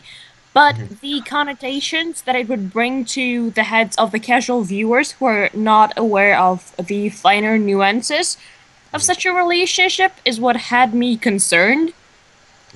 Because the way it looks can bring bad ideas to people's minds and can reinforce very dangerous things. Yeah. It was it was interesting to me because the way I saw it, I feel like they probably could have executed it a lot, with a lot more succession had they taken certain other steps. But I felt like they were trying to convey a relationship between the witch and the what were they called? Familiar. The familiar. I felt like they were trying to, not a subversive relationship, like a dominant or a dominant or a submissive relationship. I thought they were trying to, show them as companions to each other. Yeah. Like there's an underlying link between them, and not one kind of controls the other, or vice versa. At the same time, they did make her a dog. And she was wearing a leash, She was wearing a leash. A big red collar, and that just really drew attention to it, and it just felt like the choice of detail was unfortunate, Yeah. Like, they could have done it without drawing in the negative connotations. She didn't need the collar at all. I know people who own dog owners who don't have collars, and I can understand from, a lot of people, they do have collars on dogs because, if they get lost or anything like that. But the difference here is that it's not just an animal; it's also a human. Exactly, it's an actual human being. So I'm pretty sure they could take care of themselves. They don't need a collar. I didn't understand why she was wearing a collar. And one more little thing that they could have done differently is that even if they had her wear something on her neck that would be collar-ish, the fact that the collar on her was big and red, and the collar on Philip was small. It was just, you put a big collar on a female character and a really small, dainty one on a male character is just, it also... Could that have also been because of the animals that they were? What? Could that have also been because of the animals that they... cats wear smaller collars. Cats wear... It's just still hard not to look at a connotation that sort of brings it. It's unfortunate, It was a controversy. They were working with some very controversial themes. Yeah, see, I'm keeping my mouth firmly shut because I love that episode so much. Okay. I feel like they didn't mean to do any of that. Unfortunately, the unfortunate implication that trope just, it's stored in this episode. Unfortunate implication. It's okay if you liked it. Oh no, I'm not saying anything. It's okay to enjoy problematic things, and it was not all bad. It's just that it really wasn't. Yeah. And I never saw that this was an issue about a person of color. And it because there's so little people of color on this show, and then to have one who is wearing a collar and turns into a dog, I can definitely see where that would be an issue with a lot of people of color like myself, who would take issue with that and see that and say, well, you if you were going to have a person of color, why not one of the witches, that kind of thing. But having said that, I really think there was no ill intention of this episode at all. It was just a lot of poor choices. At the same point, I would like to point out that when it comes to all the creatures or all the monsters that they've confronted throughout this entire show, the witches seem to be the only ones who still come out on top. They seem to be the only creatures or the only people that the Winchesters haven't been able to... You know why? Why? It's because they're predominantly human. Yeah. Mhm. And the Winchesters obviously have another problem as well, where they can't kill humans either, because that's just murder to them, and it draws a fine line. So the witches And also, not I only think can it get in the, also, they get in the the human evilness. head, they get in the human head space as well. The witches do, so Yeah. it's much harder for them to also, just kill them. I also feel like they're neat little tricks about catching demons and monsters don't work on humans either, so it's also just harder for them that way too. Yeah. Well, I always saw it as because a lot I was on, I don't know, I can't remember where I was, but there was some sort of discussion, and they were complaining about the fact that the Winchesters seemed to be, season 1 and season 2, they'd had such, difficulty fighting off demons alone, and there was this one MacGuffin, this one, device that they could use, the cult, to kill demons, and it was really, really important. Nowadays, all they have to do is, walk into a room, stab, stab, shoot, shoot, and suddenly, they've killed like 50 demons, and it seems like no biggie. And another person's, response to that was, well, in comparison to season 1 and now, the boys have learned a lot. They've mastered their skills a little bit more. They've developed a little bit more. So the creatures that they first dealt with in season 1 that they had difficulties with, it would be understandable as the series progressed that they would get better at their skills and hone their skills to the point where those creatures, it would be a lot easier for them. Yeah, and As far as the demons go. yeah, and even as far as demons go, even on the sacrifice, they're learning new tricks. Yeah. Yeah, and putting the exorcist, putting on record and oh god, didn't they put it on didn't they put it on a device where they recorded it and it just blasted out of a It was speaker? in that episode where they got all the demons into the police station. Wasn't that Inverse? That's so much. No, Enverse was another one as well that they were doing it. That was the episode with Victor. The Yeah, one where he there's had to one forgive in everyone. Enverse, they were blasting it out as well for something as well, but that was mainly the Croatoan disease. And it was in the episode with Victor where they trapped all the demons in a police station and with blasted Lilith, yeah.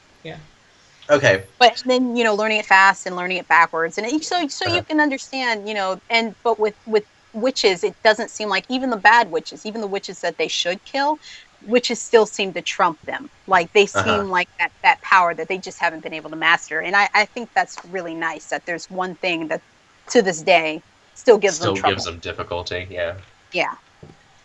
Yeah. I'd like to see more witches too. I'd like to see more bad witches and more good witches. You say witch, I just instantly remember Crowley, son of a witch, actually. I love that so much. Anyway, come on, let's move along. Okay. We're on the favorite So I will be character posting links. I'll be posting links after the show to Felicia's fic, and we're going to talk more about it. So, what is your favorite character to write as? Ooh. Well, which one of the characters that you write that's like your favorite? Well, that fic in particular is in third person, but it follows Dean. Dean, because his thought process, the way he speaks, you can really play with it. There are times when, he's not profound as far as, the way he speaks and articulation and everything like that. But the way he says things are so true, are so characteristic of him. Like no one else could say that and it would sound the same. You know what I'm saying? A Winchester line when you read a Dean Winchester line.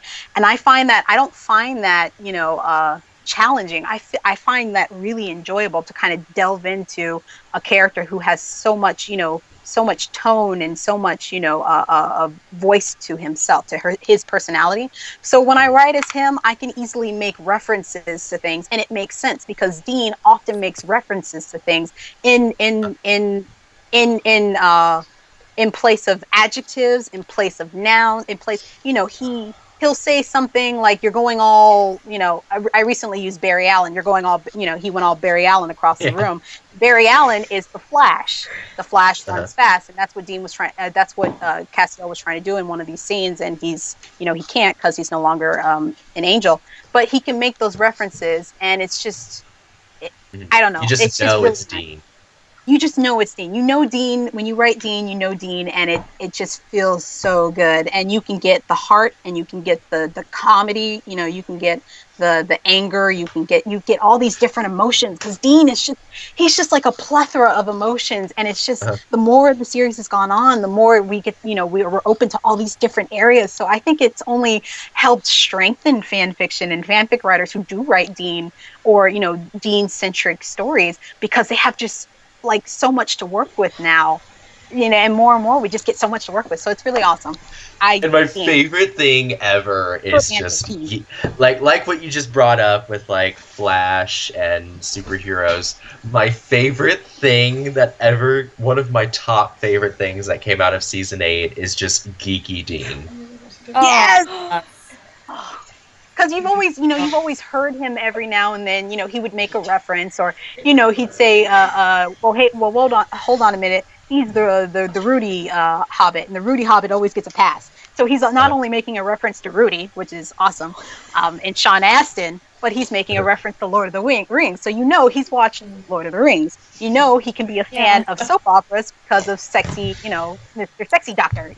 Just all Dr. these Sexy different things. MD. Dr. Sexy. So, I mean, not just like a geek of fantasy and sci-fi, but a geek of soap opera, a geek of, geek is such a broad term. I feel like, I feel like he is embracing his Who's secret. Dying? Who's dying? Maple, is that you again? Yeah. What is it? I'm just looking She's just taking pictures of me. I don't understand why you're doing that. I'm All right, go on, I'm not Taylor. doing anything, but she's just taking pictures of me. Just ignore me. Just ignore me. Okay. I've got heat crap. stroke What or was I going to something. say? Just seriously. Crap, I forgot what I was going to say. No, just ignore me. Okay, we were talking about Dean and his geekiness and I love that Dean this season. My favorite thing about the geeky Dean is that it's character development. He's totally fine with he's getting more and more comfortable being himself. And I just love that he's embracing all of these secret hidden pleasures that he likes of pop culture. And how his character at first, he sort of put up a facade because he embodied all of these things that traditionally don't enjoy pop culture. he's he came off as a man's man. Football, football, hunting, beer, women. Yeah, just very stereotypical cis hetero man. Yeah, exactly. But now, that dimension he was built on. Yeah, and now he's just more and more comfortable with being himself. And I think just him embracing his geekiness and him embracing his love of pop culture. Which is why, honestly, my mind places like Geek Dean and Queer Dean somewhere very close together. Because he's like not afraid. Yeah, Dean eventually accepting his feelings for Cass is something very close to Dean eventually accepting himself and his likes and what he enjoys. Feeling comfortable about himself a lot more, and I feel like because of the oppression that his father represented, that not only was he looking up to his father, not only was he trying to emulate his father, but he was trying to kind of squash what makes him his own individual, what makes him his own personality, in fear that his father wouldn't take him any other way. Like his father was, in following his father's footsteps, he adopted his father's music. He adopted his father's way of hunting. He got his father's car, which of course we, in the long run, find out that Dean got his father to get the car that he would have to get his father's car that he told his father to get. That whole little paradox. But having said that, he tried to embody his father to such an extent that he just basically put his own personality, put his own, what makes him himself, on the back burner. And now with the influence of John Winchester kind of ebbing away every single season, the more and more we see Dean kind of coming out of his shell and showing who he really is. He's not this one-dimensional or two-dimensional character. He's all these things, and it comes out in a way that's true to him, very very masculine, very, kind of standoffish about this side of him. But more and more, we're seeing that he can flirt with it. He feels comfortable. I mean, literally and metaphorically, he can flirt with it. He can flirt with the idea with other people and the relationships he shares with other people, including especially Cass. Yeah. And this is also parallels as to why I love Charlie so much. Because I feel like Charlie is the cataclysm that started his acceptance of being a total geek. Yes. Yep. And I think he saw that also, you could be a badass. Charlie is also sort of a cataclysm, you can venture to say, towards his sexuality as well, because she's sort of like the first queer person he's personally gotten to know. Yeah. And I've talked about this extensively. When you're a queer person, the first openly queer person you meet means a lot to you. Whether Dean is ever actually gonna openly identify as bisexual, the fact that meeting Charlie strikes something within him, in the direction of those things, is something that definitely speaks to I'm sorry. Yes, Tom, I meant Catalyst. I was thinking Cataclysm because of World of Warcraft. I'm a huge geek myself. I'm sorry. You failed, Caleb. You failed. I'm quiet because I think I've got heat stroke. Oh, how hot is it over there? It said it was meant to be 19 degrees today, and we got to London Pride, and we got into the crowd. It must have been 30 degrees. I swear to God, it was boiling. Okay, yeah. Felicia and I are just gonna start laughing because 19 degrees, really? Yeah, that's what it was meant to No, be. we're talking It's 19 Celsius. not It's Fahrenheit. 19 degrees Celsius, so it's probably 90. Yeah, no, it's not hot, but the temperature it got to, that Mapal says, is the temperature when I wear booty shorts and I want to come out in a bikini top. Uh-huh. See, Yeah, we thought it'd be quite a nice temperature, because 19 degrees is a nice temperature for a festival. But when we got there, I swear to God, it was at least 25, wasn't it? No, it was warmer. It was warmer than 25. I mean, this was actually baking, and we were just I like, look what? like a tomato. You're not that bad. You guys are talking to someone who lives in a dry desert heat, so Yeah. You're sort of used that's to my that. everyday. It's like we've had shit That weather. was- We've had shit weather for months, and then suddenly it said we were prepared for 20 degrees at the most, and it turned out to be at least, well, we say 30, probably 30 degrees. It was so hot. It was ridiculous. And Celsius is usually half of Fahrenheit, right? Yeah, Celsius is a lot. Well, what's sounds the like- equation? It's like something times 9. Something plus 9 times whatever I can't remember it. I suck. I need to go back to school. Yeah. It's Pat Wood says it's less than 80 degrees in Fahrenheit if you translate it. And I'm sure Felicia has too. It's not But less up than here 80 in- because But- room temperature is 70 Fahrenheit, and that's 21. Uh-huh. So 30 degrees, it's got to be really hot. So Felicia and I are just laughing because it's 95 degrees in Fahrenheit, Well- completely dry. Well, 'cause It's I went- 101 degrees right now in Southern Yeah. California. See, I went to South Carolina and I could handle the heat. I mean, it was 35 Celsius. I could handle I'm it so because I was sorry. expecting it. Uh-huh. Yeah, but in South Carolina they have humidity. I Yeah. live on the Oh, southwest, you which can't dry breathe. heat. On the southeast, Florida, South Carolina, Georgia, Alabama, it's a humid heat, and Yeah, it's I can't- greenhouse. It You is can't disgusting. breathe. I You hate can't it. breathe in it. you But- can't breathe. You slap your arm, and your hand kind of just peels off because it's sticking to you like bubble gum. It's Yeah. just Yeah. I Oh. lived in those areas for 17 years of my life. I know exactly what you're talking about. Yeah, but I went to space camp. I died. Yeah. I died. the weather forecast today said it was going to be 19/20 Celsius. And it was at least 25. Get up to 30, Yeah. I'm sure, because it was absolutely no clouds. Izzy says as well, she was burning up. And tomorrow it's predicted 25, so what the fuck are we going to get tomorrow? It's 40. 30 here in Moscow right now during the day, which is just, I wear Bermudas. Yeah, but it wouldn't be so bad if they could actually predict the weather and we could, because we'd be fine. I can deal with that heat if I know it's coming, but it wasn't meant to be that hot. If they could just do accurate. Yeah. No, we Yeah. have the same problem. They'll say one thing and then it's like 10 times hotter than what they actually yeah, said, or because 10 times colder. I can resonate with that perfectly because here in Washington, it is so unpredictable whether people like give up in Washington because it like practically rains every day throughout the entire day Yeah, randomly. yeah. Tomorrow is like 40% humidity, getting on to 80% in the evening. Oh my god. Nope.com.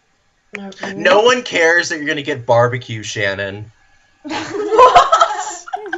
Just why wear clothes? At that point, just kind of stop wearing clothes. Yeah, Stop. I think we're close to that. Yeah. Yeah, we stripped off, because we looked out the window and we were like, crap, we're not going to wear jeans today. And so Maple, many get some appropriate clothes. My mom went through my closet lately and she found all the little shorts I made myself for this weather. And she was like, I think these are denim thongs.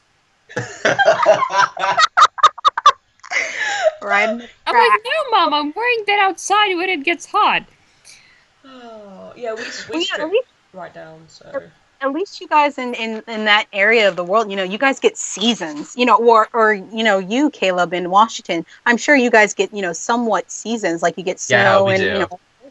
Here in California, in the summer, it's sunny. Yeah. In the fall, it's sunny. In the autumn season, it's sunny. In the spring, it's sunny. It's always sunny. Yeah, my cousin... It could be sunny and raining, or sunny and a bit of hail, but for the most part, it's just sunny. Yes, We get- Tom, denim thongs. Oh, God. She obviously meant my booty shorts. It's just like, my cousin lives in South Carolina, and, well, he used to live, he's moved to Arizona now, and he just really complained because he moved from England, and he was just like, it's just hot all the time, all year. It's just humid and hot. It's terrible. I feel isn't Arizona like a worse climate than California? Yes. And he moved to a first worse place, experience, basically. So... Arizona's pretty bad, worse than California. Nevada is also worse than California, and it's because here's the reason: California being a coast state, we get the Pacific wind from the Pacific Ocean, so we get a lot of the breeze. We get we get that current. A lot of the inward states like Arizona and Utah and Nevada in the Southwest region, they can't get that, so they're kind of just stuck with this desert heat, and it kind of just stays there, and you're just dying in the middle of the summer, definitely. So we have the benefit of being at the ocean. So woo.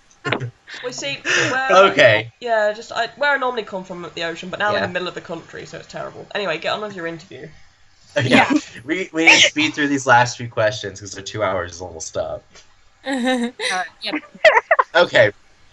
So far in your fic, what is your favorite scene or scene you enjoyed writing? Actually, it's currently, and I hate to say that, but it actually did. No, it's not. I'd say it's a good runner-up because it's just really funny.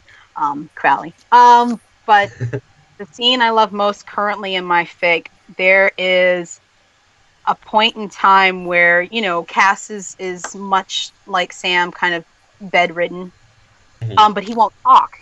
He refuses to talk. He's kind of just held up in his room by himself, and he won't talk. He'll barely eat, and Dean kind of just confronts him because he's concerned.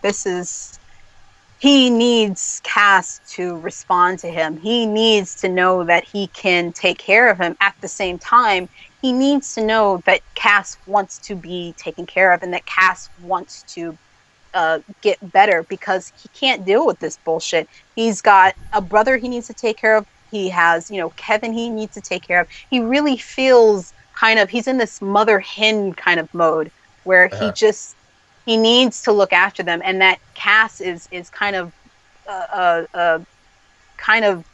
getting away from him.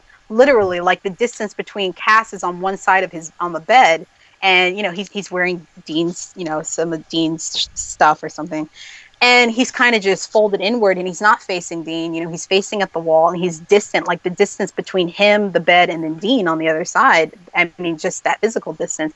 And there's at one point in the chapter where Dean says, "Now you are my concern, but you are not my only concern."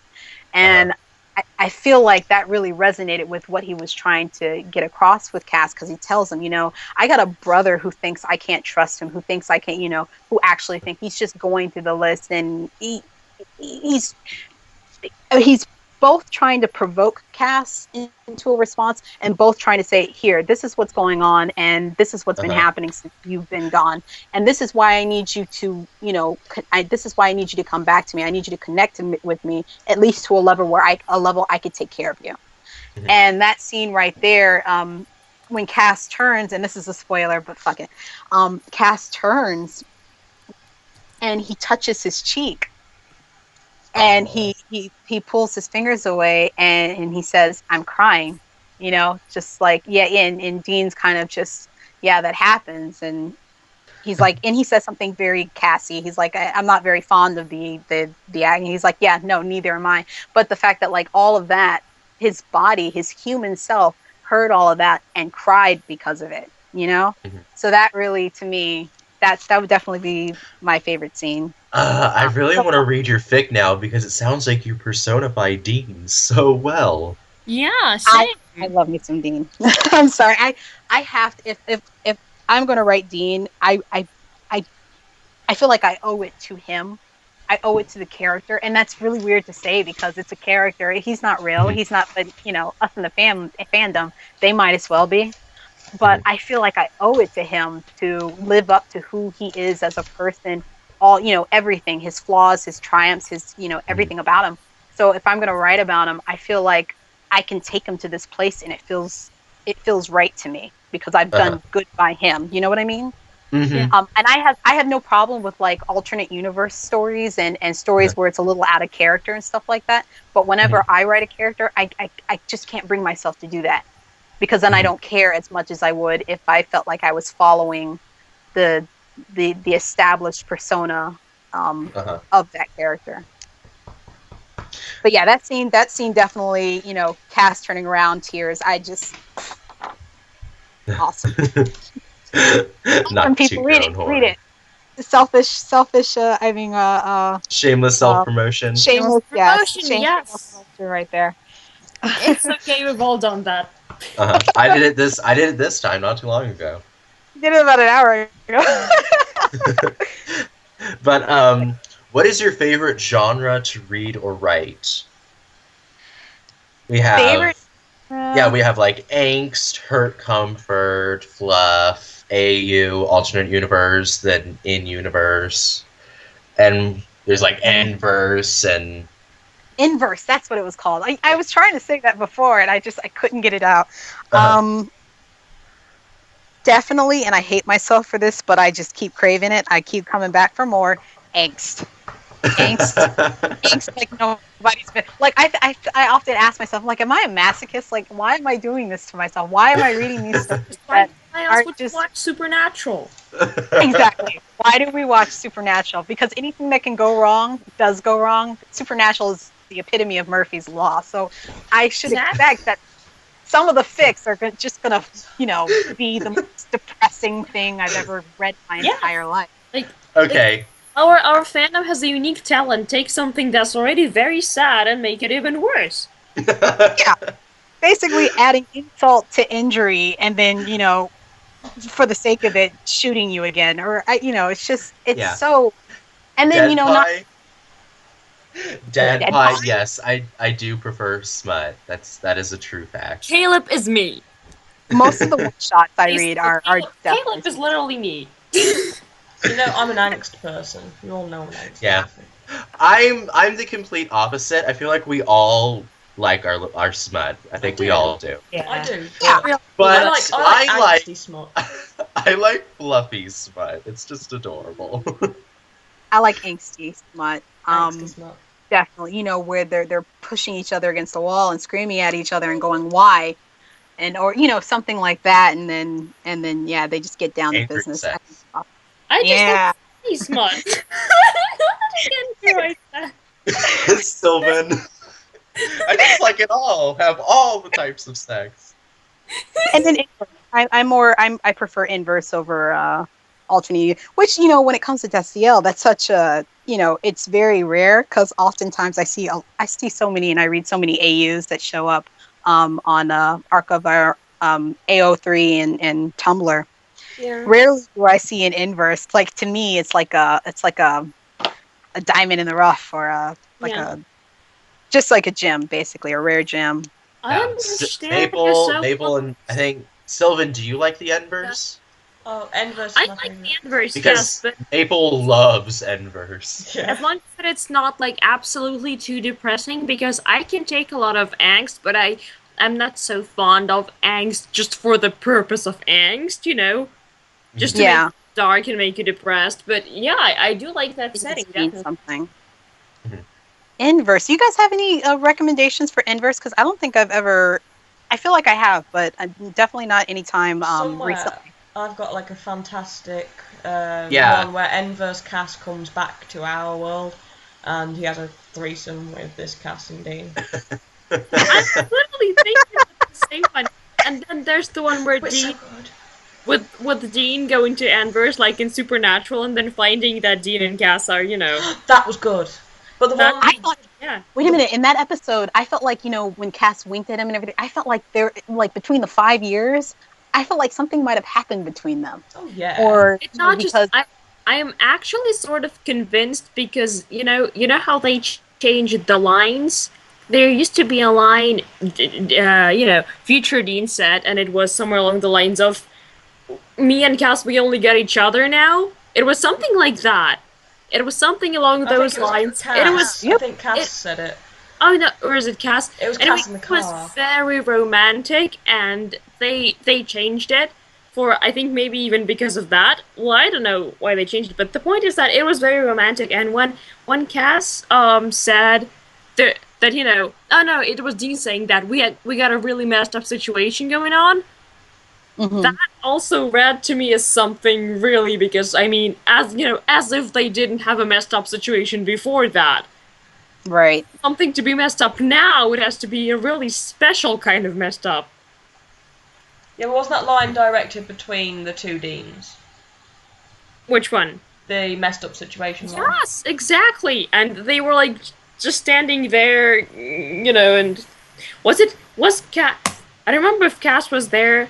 He was there. He was behind our Dean. Yeah. And Future Yeah, Dean yeah. points to our Dean. Oh and yeah. says- The scene where he says, "What? I like old you." Oh, that one too. Was that the scene? No, this was a different one. This was just after Future Dean shot the guy, our Dean runs up, and the Future Dean says, "Me and him have got a pretty messed up situation." Yeah. Right. Got it. Okay, so I think Felicia wants some Enverse recommendations. So Yeah. go ahead and send some in her inbox. Yes. Yes. Yes. Please do. And we are at nearly our full time now as well. Yep. Okay, and I'll just ask the last one. Do you have any fan work recommendations? You said that you started one recently. Yes. Redemption Road. I've never read it before. I started it, and again, as a person who did really, I pretty much enjoyed season 7, but it, oh my goodness, I can't recommend it enough. It does have that angst, because that's what I like, but also it really feels like something that could have happened in season 7. Like, it continues. It's a continuation of Castiel, God Castiel, and the implications therein, and how the boys and Bobby and how, and it's just, I don't want to give anything away, but it's just really, really good. I only have one problem with it, and it's the same problem I have with any other fanfic, is that when a show has a certain level of language, like for Supernatural, the harshest curse words that they use are like crap or ass or bitch or whatever. When fanfics go to the extreme, and I see like F-bombs all over fuck all over the place, when the characters don't ever say fuck, I can't hear it in my head, and it throws me out of the story, because I didn't hear them say fuck on the show, and it just doesn't feel like Ghost something that faces. they needed. say. Ghost faces. Yeah, but it was bleeped. Yeah, but it It was- shows how much was- Dean actually swears, which is a shit ton. I guess you could take it to that extent, but That's a weird continuity, though. It is, but it's only because they Yeah. can't bleep it out all the time. So it's But- just weird. Yeah. But... you know, some stories I see, you know, like I see it in every other, you know, sentence, and I'm like, you know, okay, well, the characters don't curse that much in my head, like they never have, and when I see them in the show, they never do. Not the F word, like every other word, but that they can get Mhm. away with, but not the F word. And so when I see that, it kind of just throws me off. And so Redemption Road does have that. But other than that, that's just like a personal preference. Other than that, everything else is just amazeballs. This is the fic to read. This is for your summer recommendation list. This is definitely. I'm pretty sure half of you have already read it. Mhm. So yeah. So I haven't finished it, but I'll get back to you on that with my feels. Now, I think we must go, Yeah, but yeah. we would I'd love to have you back during Totally. season 9, definitely. Yes. Yeah, Yeah. definitely. Everyone Also- come back. Also, I wanted to talk to you guys because I am going to the Burbank convention. Mhm. You know, if there's any kind of like updates you guys want me to provide or like Oh, videos, that'd be That'd be amazing. great. anything like Cool. anything you guys need me to do, I'm up for it. I'm totally game, recording, whatever it is. So, yeah, I'll be like your correspondent, your Burbank Yeah. convention Awesome. correspondent. Yeah. Do you have like a Twitter or something?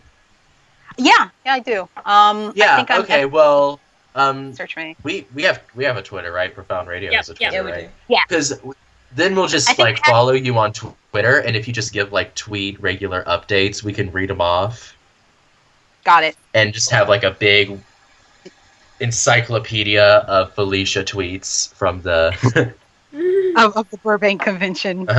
And then we'll have you on the show, and we'll talk about season 9, obviously, and then we're going to talk about Yes. your convention experience. So yeah, we have the next Felicia episode already planned out. That makes my life so much easier. Yeah. You're doing good, Caleb. You're doing good. Yeah. I Also do on agree. that note, the Burbank with the I felt kind of because unfortunately Misha Collins won't be there, and they don't really give a reason why. But I'm like, you know what, that's okay, you know, because they have everybody else, and Felicia Day is going to be there, and you know Mark Shepard. Felicia! Yeah, Felicia Day is going to be there, and I missed out on meeting her at Apple Comics. Anybody who lives in Southern California on Melrose and La Brea, if you know what I'm talking about, Apple Comics, it's like the comic book store to go. She goes in there frequently, but she had recently, a couple months back, had like a signing and stuff, and I totally missed her. And that would have been a great because Charlie had already been established in the show, and I wanted to ask her about it, but again, I missed her. So anyway, it's going to be really nice being able to see her and everything, and everybody else, Matt Cohen, Richard Speight Jr., Sebastian Roque, Mark Shepard, you know, just everybody, Rob Benedict, and then his band's playing. I got a gold ticket, so I'm going to see his band play and everything. Ooh. So that's going to be really nice, but at the same time, I feel like I lucked out because this convention is taking place after the show comes back. So there's going to be a lot more there's going to be a lot more questions. There's going to be Yeah, a lot more fan discussion about season 9. Yeah, that'd be amazing. Exactly. New developments and everything like that. We'll have more to work with some episodes, you know, down the line during the Burbank convention. So that's going to be really, really cool. Anyway, we sort of need to get off the air now. Yeah. Right. Yeah. So yeah, it was great having I you will on. provide links for everything we talked about in the show very soon. And yeah, so it was lovely having you. Mm-hmm. And It was great to be on. I love you guys. I love listening to you guys. You guys are awesome. thank you. Thank you. We love you too. Oh, and one thing that I need everyone to be aware of before we go is that Felicia and I are birthday twins. Yep. December 29th, bitches. Yeah. If I was We are. Like- Isn't it amazing? Because we have like the holidays like Christmas, Hanukkah, Kwanzaa, whatever we celebrate, and then New Year's, just like in Mhm. between. So honestly, don't you feel like you get screwed? Because you have, I do have Jewish family members, and I do have, like really Black Power kind of family members Uh-huh. who do celebrate Kwanzaa and Christmas and then New Year's. Don't you feel a little cheated? Like here's your Happy Birthmas! You know, you get one present for both Christmas and your birthday. But I try to twist it around. I like to try and pretend like everyone in the world is celebrating my birthday. I've never tried that before. Doesn't it make you Jesus? And then, oh my god. Canon is See, I always knew Jesus was a black girl. I knew it. Of course. I'm actually a reincarnation of Jesus Christ. Yes, that Oh that my is. god, that is so adorable. I just shave my beard every morning. That's Gosh. Anyway, I really need to go. Yeah, okay. Yeah, so, Okay. let's wrap this up. Yes. So thank you so much. Bye. And, We loved having you on. Felicia. Bye, everyone. And thank you This to all was our awesome. listeners. love being on. I'll talk to you guys later, and I'll see you on Okay. Tumblr. Yeah, bye. And Becky says Okay. bye. So, Bye, gonna see you all Becky. soon. Bye. Bye. Oh my god, I need to get the thingy now. Shit. Right. Bye, guys.